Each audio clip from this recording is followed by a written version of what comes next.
Morena, good morning. It's spring in New Zealand now, and the nights are getting much warmer, days are getting longer and lighter in the evenings. So I thought it was a great time to just do a bit of a change up in my room today, and hopefully someone will be encouraged to do the same. I need to change over my bedding today. I've still got all of my winter bedding on here. Far too many layers, and with it getting a bit warmer overnight now, I knew it was time to change this up. So if you're on the other side of the world, you will be going into winter over your way.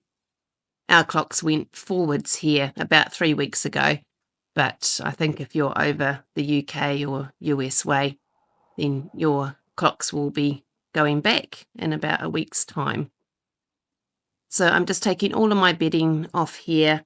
I've still got about 4 or 5 layers on my bed, and I always know when it's time to do the changeover with the foot test, because if it's way too warm, then you're probably the same as me, and you're having to put either 1 or 2 of your feet out the side of the bed to cool down overnight. So that's always an indicator to me that it's time to get all of this changed over to some cooler bedding. I'm taking off my lovely warm teddy type sheets. They're super fluffy. And then I've had 2 duvets on here and a mink blanket. I really do need to do a declutter of some kind of these blankets as well, because I also have an extra woolen duvet that is in this plastic bag here that has never been used over this winter. So when you're changing things over like this, it's a good time to assess and declutter the bedding that you just haven't used or you don't need any longer. So let's just get all of this bedding, these sheets and my duvet cover into the wash while I'm carrying on with some other things here. It was also time for me to have a good look in my wardrobe, my cupboard where most of my clothes are. I don't actually have a set of drawers in my room, so it's timely just to have a good look through all of this. I actually did this wardrobe declutter on a different day. You can see I've got different clothes on, but I thought it would be good to add it into this video as I'm working in the same space. Now, when you're doing decluttering with the method of Swedish death cleaning, it's one of the ways that you can, have a good look at what you have got and what you don't need anymore. One of their principles is that ideally you would start in an area that is not going to, be too taxing to have to think about. One of the easiest places that you can organise, and they say in that book that your closet or your drawers may be the easiest place to start. So I'm looking at clothes that no longer fit, damaged clothes, and just anything that no longer suits myself or my lifestyle, anything that I haven't worn, in a number of months. And this is a really great time, definitely at that change of season, to have a good look at what you've got in your closet and really have a think about what you don't need anymore. I actually don't own a lot of clothes. I never have. So this wasn't too much of a difficult process for me to do. But you know what it's like. You might have a pretty dress or something that you've bought and you may have only worn it once or twice, but you just keep it because you think, oh, I may use that again, I may wear that again, and you just put it into the back of the cupboard and it just never comes out and never gets worn. So it's just a really great time to be having a look at those items. Certainly any seasonal items that haven't been worn. For me, this is going to be looking at any of my winter gear. Can it actually be donated if I haven't really worn it over winter? So I am getting rid of a few jumpers here that I haven't used. And then just going through everything else. There's things here that I have kept because I just really love the colour or I like the look of them, but they either haven't been worn or they've been worn once and I really know that they're not going to be worn again. Some of it's too small and, definitely still very functional, but if something doesn't fit you anymore, then just pass it on and somebody else can enjoy it. Some of these items are just too worn and actually need to go into the bin. They're not good enough quality to be passing on to a secondhand store. And it's just a good time for me to get everything that's been laying on my bed and hang it all onto hangers and have it in my wardrobe instead of just cluttering up my bedroom floor and my bed space. If you live on the other side of the world in the other hemisphere and you're coming into winter, then obviously this is a great time for you to be looking at all of your summer gear and assessing what you have worn, what you haven't worn over the summertime, and donating or packing anything away. You can use those really great vacuum pack bags that are really easy to seal and stash away under your bed or somewhere so that you can just not have it in your cupboard and get it out for the next season when that comes around. I'm also looking at what I've got in the bottom of my wardrobe. I've got a pile of clothes that I need to hang, and then the things you just don't even realize that you've got in these spaces because you're just not looking at it regularly. But I had a bag in there that had a whole lot of bits and pieces, so I'm just going to go through all of that and then donate the bag on. And at the end of this wardrobe declutter, I had a fair amount of things to pass on, which I'm really happy about. So I'm just going to box all of this up, and it's going to go up to the second-hand store when I have a decent enough load to take up there. Next, I'm going to change up my DIY bed head that I did a number of years ago.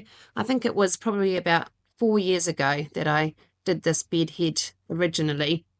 And it's just a piece of plywood that I got at a local wood store, and it was cut to measure. My bed is a king-size bed, so I just had it cut to measure. And then I also had bought a piece of fabric. You can see it was like a gold sort of shimmery type fabric, and some fluffy wadding or padding to put underneath it just so that the headboard was a little bit softer to lean against. But it was time to change it up. I'm not quite sure why I chose the gold a few years ago.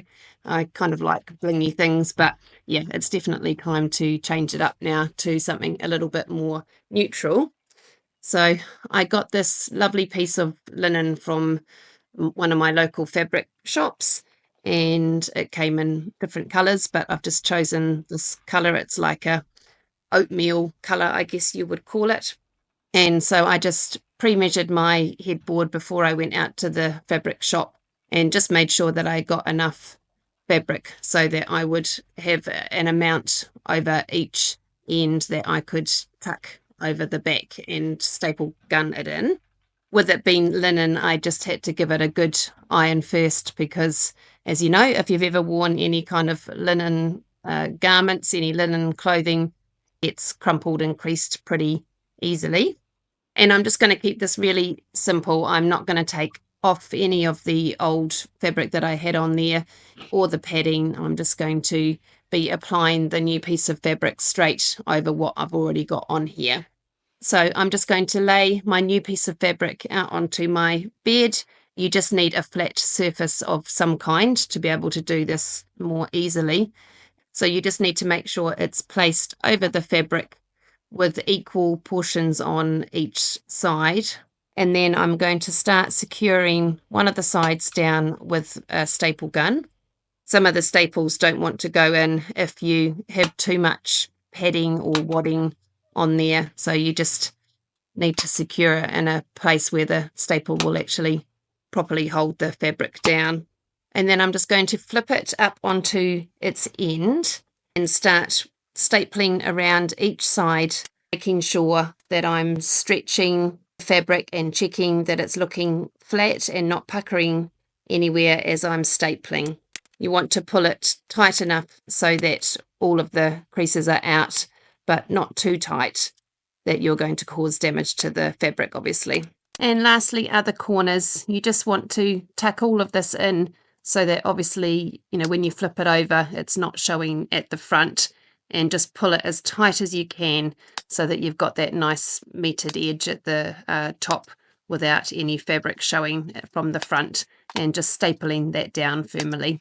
So this is just a really easy and quick way to do a refresh of something in your bedroom. Cost-wise, it really didn't cost a huge amount. It was about $50 New Zealand dollars for this piece of fabric, and obviously I already had the wood, so it's just, yeah, lovely to have a little bit of a change up in here. Moving on to my mattress now. I've had this mattress since my children were very young, and they're all teenagers, late teenagers now, and I knew I had this stain down the side of the base of the mattress. It has to be something like coffee or something that has spilt down the side, because it's in a bit of a odd place. But I've just had my whole mattress covered in a mattress protector for years and haven't, taken much notice of the coffee stain or tea stain. But I thought I would just show you an easy way to get rid of the stains on a white mattress. Now, what I'm showing you here is ideally not what I would normally do. I have used hydrogen peroxide in the past on stains on a mattress, on a white mattress, which usually works really, really effectively, and it's, more eco-friendly and friendly on the fabric and not as chemical based. But today I've had to get out the big guns and use actually a mixture of water and bleach to get this particular stain. I think because it's been on there for quite a number of years, it really, really has set in. And I did try the hydrogen peroxide, but it just wasn't moving it. So I've got equal parts of bleach and water here, and I am just brushing it on to this stain. Because it's bleach, obviously, it's removing the stain super, super quickly.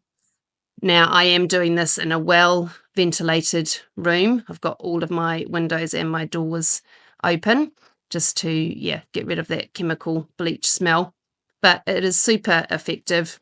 Obviously, you wouldn't want to do this on a mattress that you didn't want to discolour, but this literally took minutes to do. And then I'm just going to use my Bissell cleaner, but you could use any cleaner, or even just some water, warm water, and dish liquid and a cloth to give it a good clean and get rid of that bleach smell. And then I'm just rubbing it off, rubbing it dry with a towel, and I'm just going to leave it to air dry for a wee bit, but it's come up really well. And of course, I can't have everything else looking nice without doing a clean of my bedside table, a little bit of a tidy up there, and then giving my carpets a really good vacuum. I have a cat who unfortunately loves to claw my carpets. You probably can't see it so much here, but they need vacuuming pretty regularly to keep them looking okay.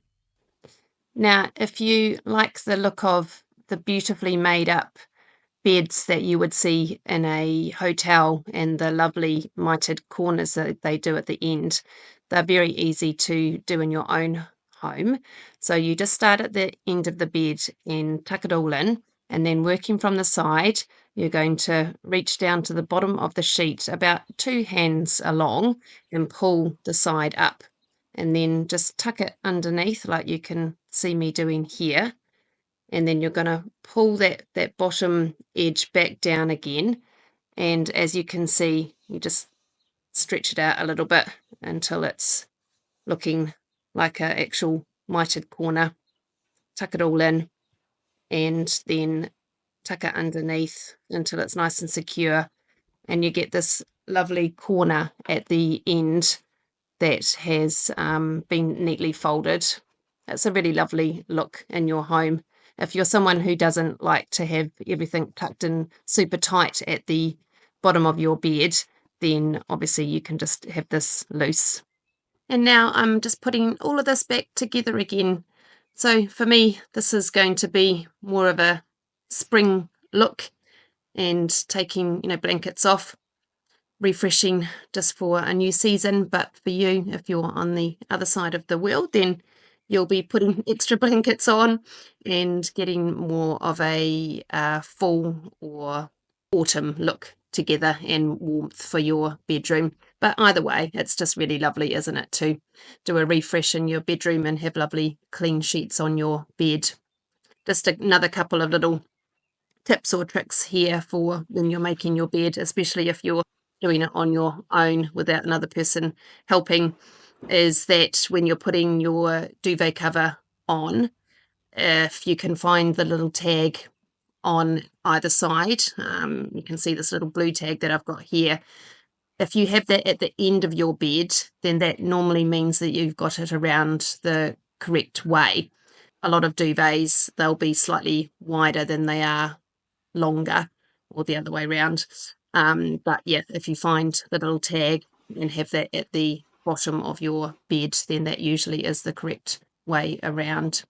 And then also for when you're actually putting a duvet cover onto the duvet, if you're doing this by yourself, I always find it easier to lay the duvet out flat on the bed, and then if you reach into the bottom of the duvet cover and take your hand right up to the top corner and then push it through as if it was inside out, and then you're just going to match that corner of the duvet cover with the actual duvet and pull it down the side, just working it down and then going around to the other side of the bed and pulling the duvet cover down over the duvet, and then you can just button all up at the bottom when it is all the way down. I'm super happy with how this has all turned out. I've got a lovely refreshed bedroom, clean sheets and linen on the bed, and a new looking DIY headboard, which I'm really happy with how that's turned out.